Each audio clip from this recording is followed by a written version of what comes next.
새 언약의 백성이라는 제목으로 하나님 말씀 선포하도록 하겠습니다. 여러분, 기독교는요 언약의 종교입니다. 무슨 종교라고요? 언약의 종교, 약속, 계약. 제가 말씀드린 적이 있어요. 쌍방 계약이 있다, 일방 계약이 있다는 말씀드린 적이 있어요. 기독교는 언약의 종교입니다. 하나님과 인간이 언약을 맺고 깊은 관계 속으로 들어가는 것, 그 하나님과의 언약을 맺고 깊은 관계로 들어가는 것을 뭐라고 그래요? 그걸 신앙이라고 그래요. 신앙. 그 깊은 관계. 그래서 제가 언제 말씀드린 적이 있어요. 하나님이 아브라함하고 언약을 맺을 때 어떻게 했다고 그랬어요? 짐승을 쪼개놓고 불이 그 사이로 지나갔다고 그랬죠. 그러니까 둘이 원래 그 사이로 지나가는 거예요. 히브리 말로 그래서 언약을 맺다라는 말이 카라트 브리드입니다. 사실은 카라트 브리드라는 게 자르다라는 뜻이에요. 우리는 맺다지만 히브리 말로는 자르다라는 뜻이에요. 그러니까 짐승을 자르잖아요. 짐승을 잘라서 놓고 그 자른 짐승 사이를 두 명이 지나가면서 언약을 맺는 거거든요. 그렇게 해서 뭐예요? 언약을 깬 쪽은 짐승처럼 죽게 될 거다 협박하는 거죠.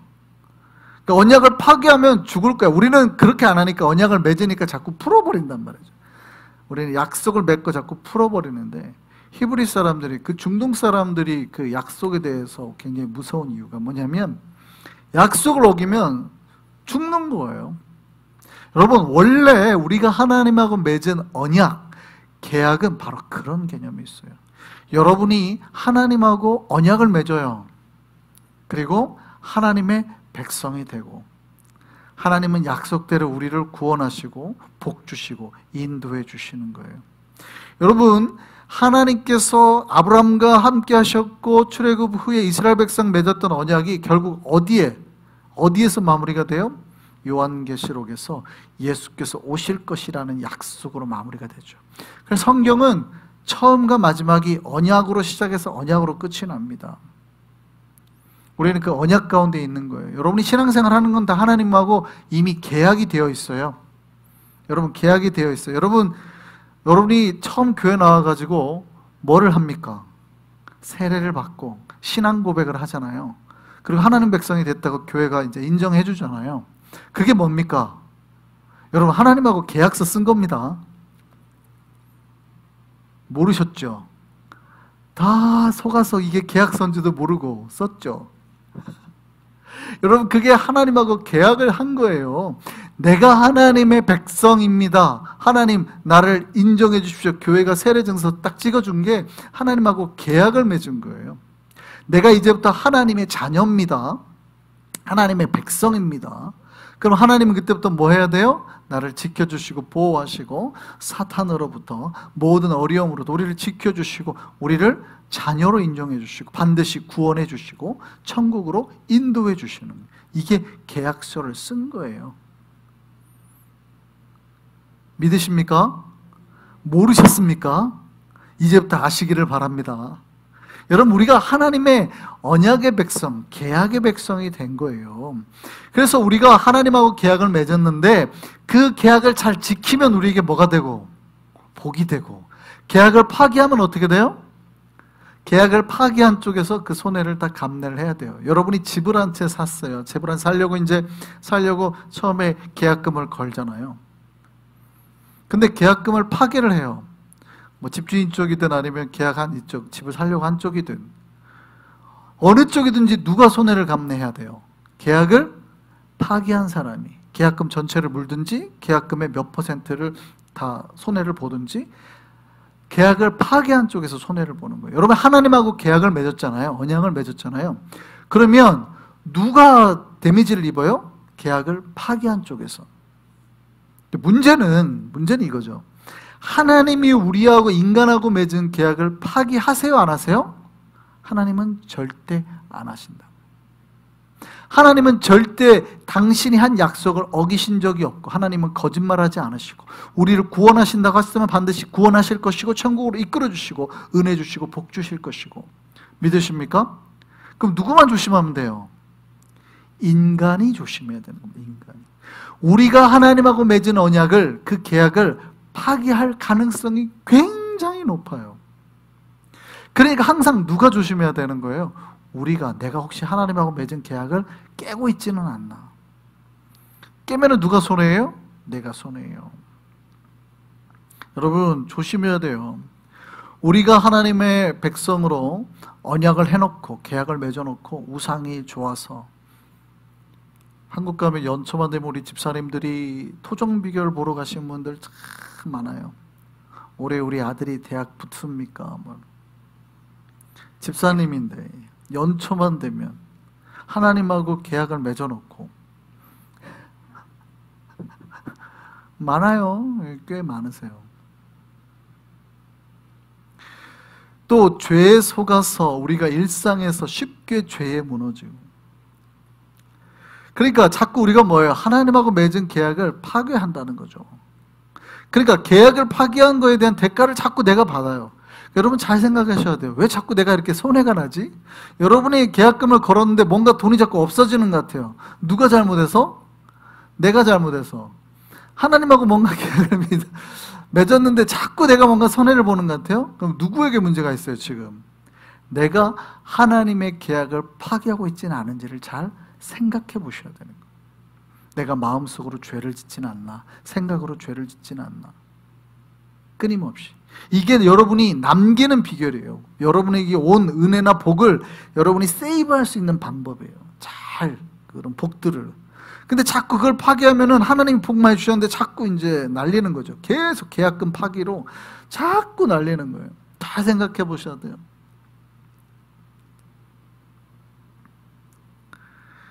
여러분, 우리가 하나님 앞에서 언약의 백성으로 거룩하게 잘 살아가기를 소망합니다.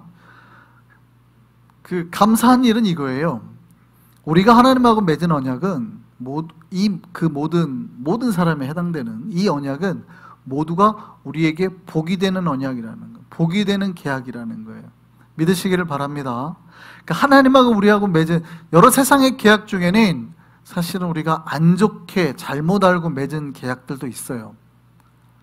그러니까 어떤 서류 작성을 할 때 속아서 하기도 하잖아요. 근데 하나님하고 우리가 맺은 건 그게 아니라는 거예요. 여러분, 우리가 속아서 한 그 계약 중에 대표적인 게 뭡니까?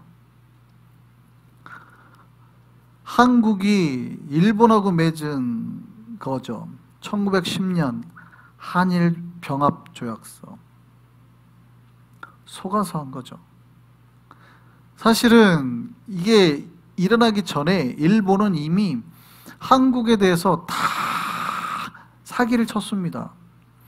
1904년 예를 들어서 한일 의정서를 맺을 때, 여러분 1904년 한일 의정서가 뭐냐면 여러분 이거예요. 러시아와 전쟁을 하기 위해서 일본군이 당시에 대한 제국에 주둔할 수 있다. 이게 1904년 한일 의정서예요. 그러니까 조약을 맺은 거죠. 근데 우리가 니네를 지켜줄 수 있다라는 명목처럼 보이지만 속은 거란 말이에요. 그러면서 그들이 처음으로 가져간 게 뭐예요? 일본군이 한국 땅에 주둔할 수 있다는 것과 그때 가져간 땅이 어디예요? 독도를 가져갔어요. 독도. 왜냐하면 러시아에서 블라디보스톡에서 일본을 공습할 때 막을 수 있는 기지로 일본이 생각한 게 울릉도와 독도거든요. 그러니까 이때 실제 일본군의 기지를 세우고 독도를 일본 땅에 편입시켜 버립니다. 여러분, 왜 자꾸 독도 그 조그만 섬을 가지고 우리가 찾아와야 된다고 말씀한지 아시겠어요?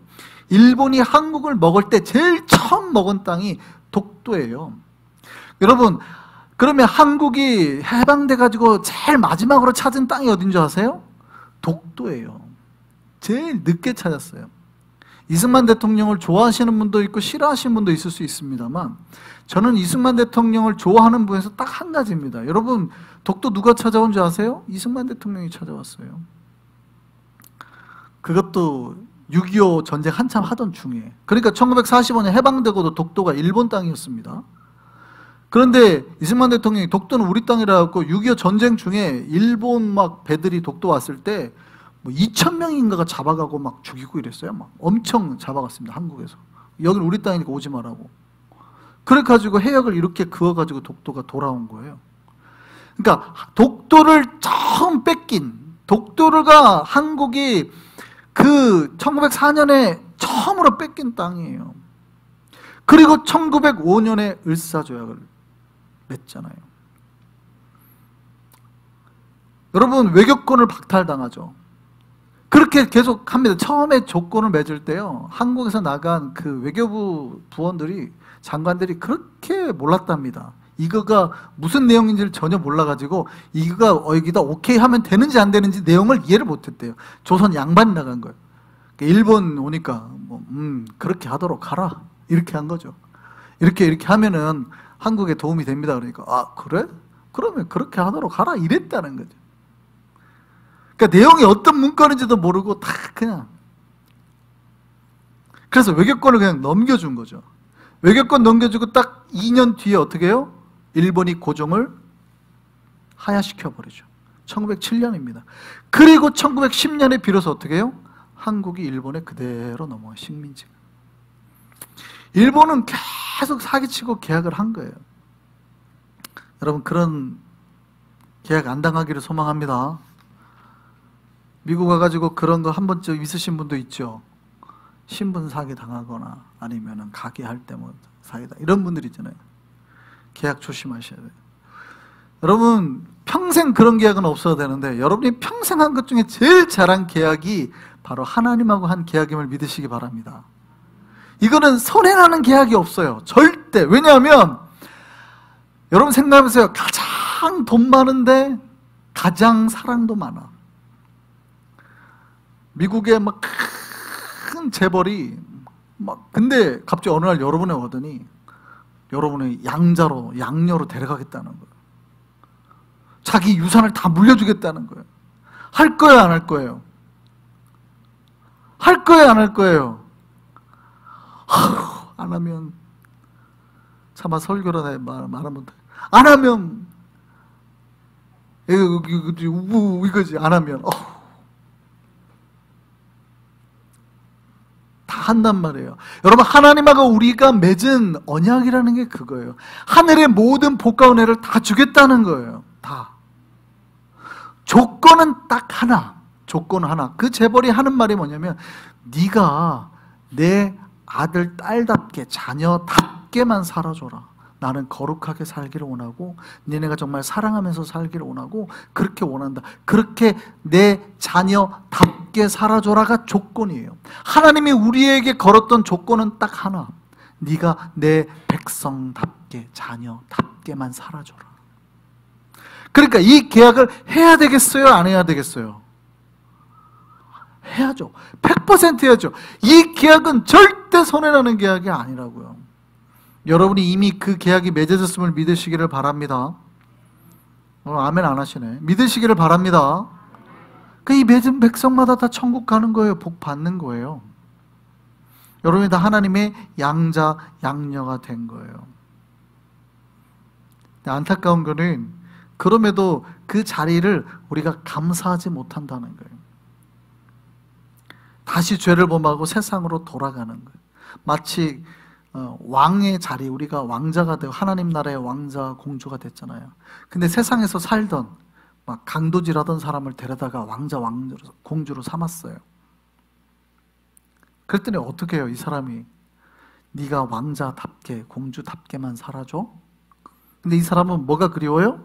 옛날에 강도짓하고 막 다니면서 술 마시고 막 이렇게 자기 맘대로 살고 막 이렇게 사는 게 그리운 거예요. 남자 만나고 여자 만나고 막 이렇게 살았던 거예요. 그러니까 왕궁을 탈출해가지고 그걸 하고 싶은 거예요. 돌아다녀요. 이 사람이 잘하는 걸까요? 아니면 진짜 어리석은 짓을 하는 걸까요?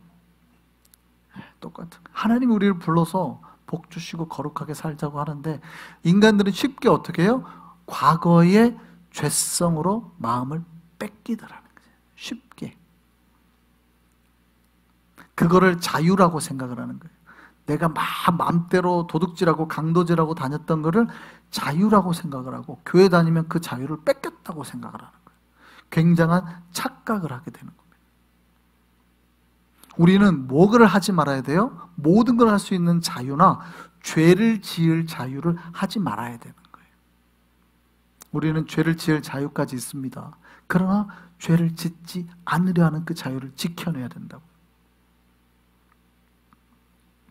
우리가 하나님의 언약의 백성임을 믿으시기를 바랍니다.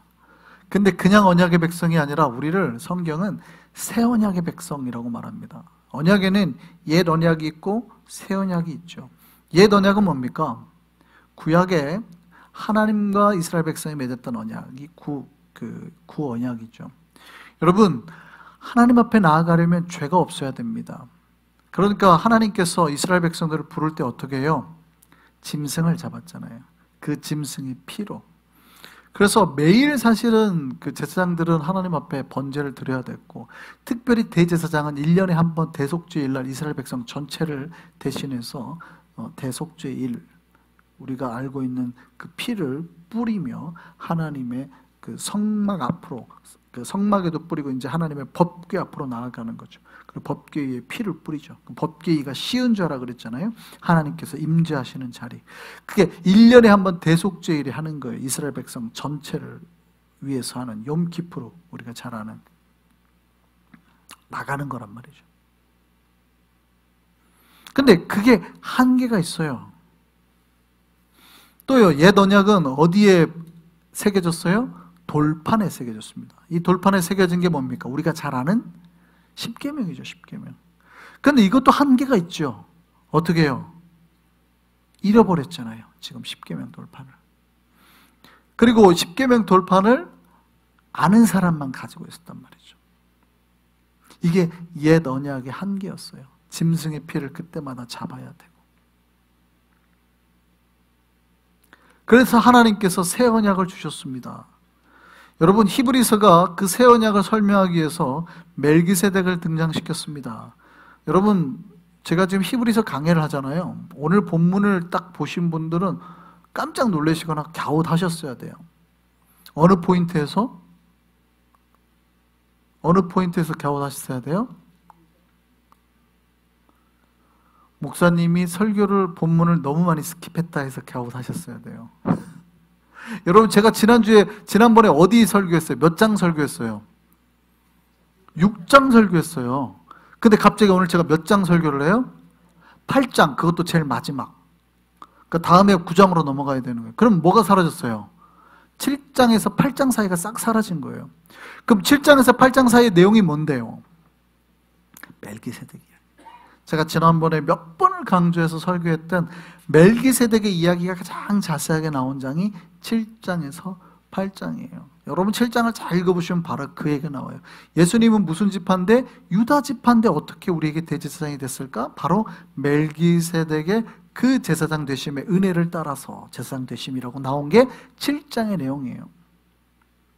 그리고 8장 마무리에 이제 오늘 본문이 나오는 겁니다. 그래서 제가 이제 중복된 내용이라서 스킵을 했습니다. 여러분, 하나님께서 새 언약을 이루셨어요. 그 새 언약이 누구를 통해서 이루어지는 거예요? 예수 그리스도를 통해서. 히브리서가 말하고 있는 게 그겁니다. 너희들에게 완벽한 새 언약이 이루어졌다. 예수께서 그 새 언약을 증표로 하신 게 있어요. 그게 뭔지 아세요? 성찬 때. 여러분, 성찬 때 그 얘기 하셨어요. 예수께서 내가 너에게 이 잔을 주는 증표가 뭐예요? 새 언약의 증표다. 그렇게 말합니다. 누가복음 22장 20절 말씀 한번 볼까요? 같이 한번 보시겠습니다. 같이 읽겠습니다. 시작. 저녁 먹은 후에 잔도 그와 같이 하여 이르시되 이 잔은 내 피로 세우는 뭐예요? 새 언약이니. 예수께서 자신께서 흘리시는 그 피가 바로 새 언약의 증표라고 말하는 거예요. 새 언약을 위해서 너희를 위해서 다 부어주겠다고 말하는 거예요. 내가 십자가에서 붓는 이 피를 붓는 이유는 새 언약을 이루기 위함이다. 새 언약이라는 건 너희와 내가 새롭게 이 피로 계약을 맺게 됐다. 여러분, 내가 처음에 말씀드렸죠. 여러분, 예수 그리스도를 믿었다는 얘기는 예수와 함께 처음에 계약서를 쓴 거예요. 무슨 계약서요? 예수의 피로 쓴 계약서. 하나님의 자녀가 될 수 있는 계약서. 예수의 피를 마실 때마다, 여러분, 성찬하고 예수의 피를 마실 때마다 뭐예요? 내가 하나님하고 계약서를 쓴 백성이라는 걸 끊임없이 깨달으셔야 되는 거예요.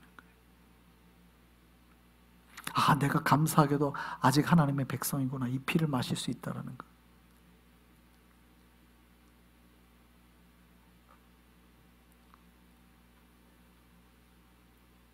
우리가 하나님의 새 언약의 백성 되었음을 믿으시기를 바랍니다. 또한 새 언약의 특징이 있어요. 옛 언약은 어디다 기록했다고요? 돌판에다 기록했다고요.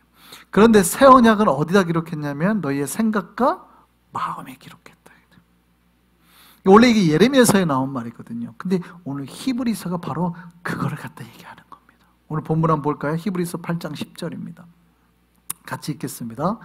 또 주께서 이르시되 그날 후에 내가 이스라엘 집과 맺을 언약은 이것이니 내 법을 그들의 생각에 두고 그들의 마음에 이것을 기록하리라. 나는 그들에게 하나님이 되고 그들은 내게 백성이 되리라.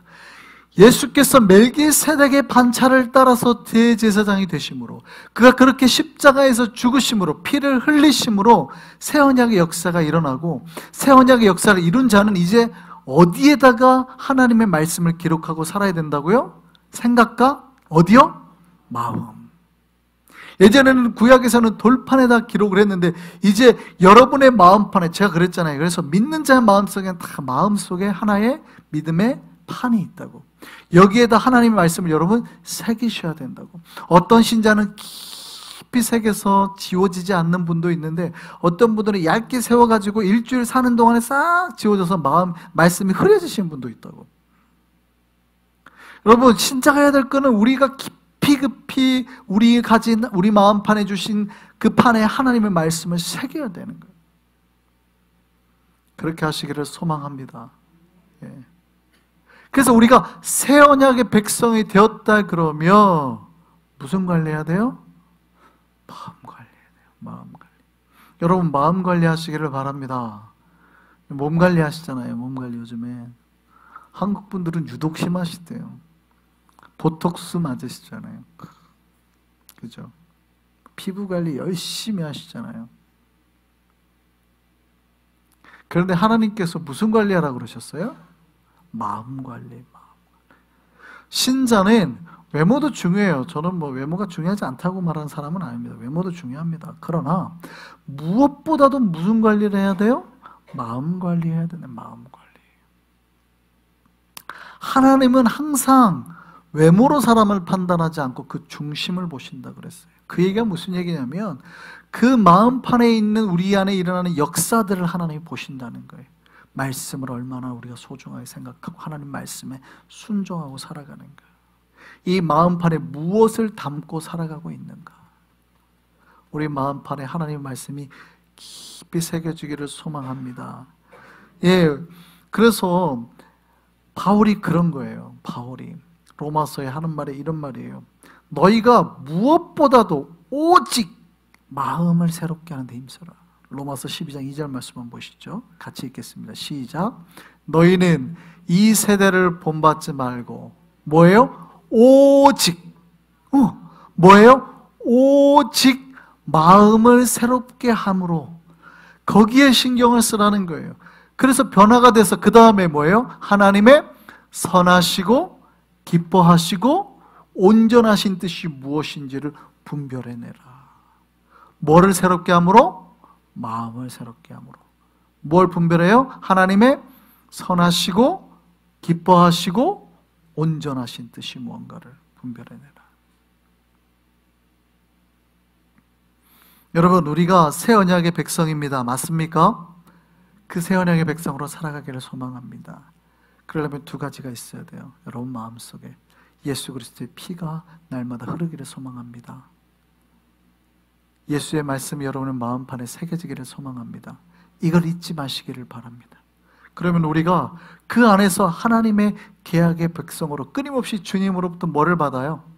약속의 은혜, 소망의 은혜, 또 우리 삶을 지켜주시는 보호와 위로의 은혜들이 날마다 넘친다는 거죠. 우리 안에 그 은혜가 있기를 소망합니다. 우리 날마다 우리의 막혀버린 물줄기가 아니라 뜨거운 피가 솟구치는 그 말씀의 역사 가운데 살아갈 수 있는 저와 여러분 되기를 바랍니다.